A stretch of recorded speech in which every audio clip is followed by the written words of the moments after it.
谁才是仙境里玩弄人心的天花板？很多人第一反应是天运子，毕竟这老头把界内界外都算计麻了。但在我看来，天运子给他踢鞋都不配。排第一的那位就在你的眼皮子底下骗了所有人整整一本书。如果不读到最后那一刻，你甚至会觉得他只是个老实人。先说个让我三观炸裂的角色，第5名云雀子。大家还记得那个爱吃鸡腿爱蹭饭的疯癫老乞丐吗？好吃，这个香啊！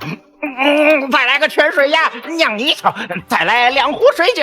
你想想，谁能把这么个不仅邋遢还贪吃的老头跟掌握朱雀星生死的大佬联系在一起？你要是那时候跟我说他是 boss， 我绝对会笑你疯了。但结果呢？他在棋盘上落下4颗棋子，王林、周武泰等等，看似是在帮师兄朱雀子，实则是在不知不觉间把亿万生灵的命都摆上了餐桌。这手扮猪吃老虎玩的太溜了。这种人最可怕的地方在于，他笑着递给你一只鸡腿的时候，另一只手可能正准备掐断你的脖子。还有第4名的古神图斯。提到古神，咱们的第一印象通常都是一力破万法，觉得他们就是一群只会莽的肌肉猛男。但我得给你泼盆冷水，这帮活了无数年的老怪物，心眼子比藕还多。传承者，万不可让一之传承落入拓森之手，否则拓森将成为真正的古神，天地生灵必遭涂炭。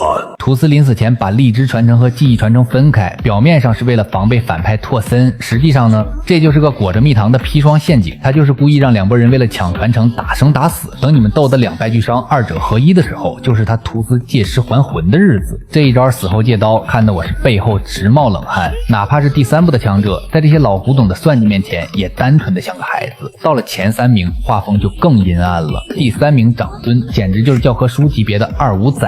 为了背刺自己的主人，他硬是忍气吞声，当了几万年的孙子。这种隐忍真的让人不寒而栗。当然，重头戏还得是第2名的天运子，这老头是真的阴到没边了。千古大战是他挑唆的，古神诞生是他推波助澜的，连王林练的杀戮先诀都是他给的。他觉得整个逆尘界就是他的私人游乐场，所有人都是 NPC。他培养王林就像养猪一样，只等王林养肥了再一口吞掉。但是兄弟们，反转来了，为什么我说天运子只能排第2？因为他碰上了真正的挂逼王林。你以为王麻子只是个莽夫？错，大错特错。在原本的时间线里，天运子确实是想吞噬王林，但达到踏天境后的王林为了复活婉儿，直接来了一波降维打击。他穿越万年时光，把一段虚假的记忆植入到了天运子的脑子里。这操作像什么呢？天运子就像是个黑心老板，天天 PUA 王林加班，想着公司上市了就把王林踢开。但他万万没想到，王林其实是未来的董事长穿越回来的。王林故意装作打工人入职，参见师尊，利用老板的资源来免费练级。表面上是老板在压榨员工，实际上是员工把老板当成了免费的培训机构和垫脚石。天运子忙活了一辈子，全都是在给王林做嫁衣。他以为自己是棋手，其实只是王林为了复活老婆，随手写了一行代码。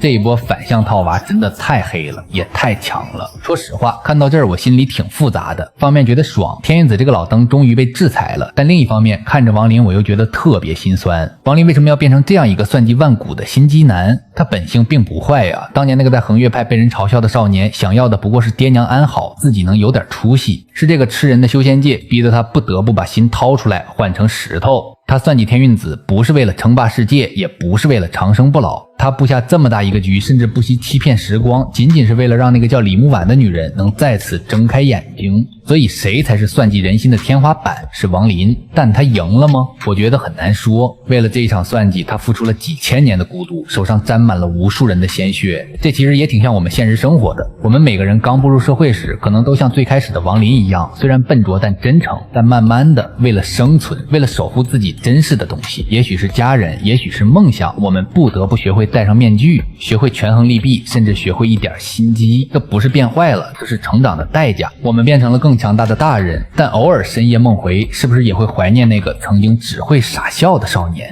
只希望历经千帆算尽人心之后，我们还能像王林一样，记得自己最初是为了什么而出发。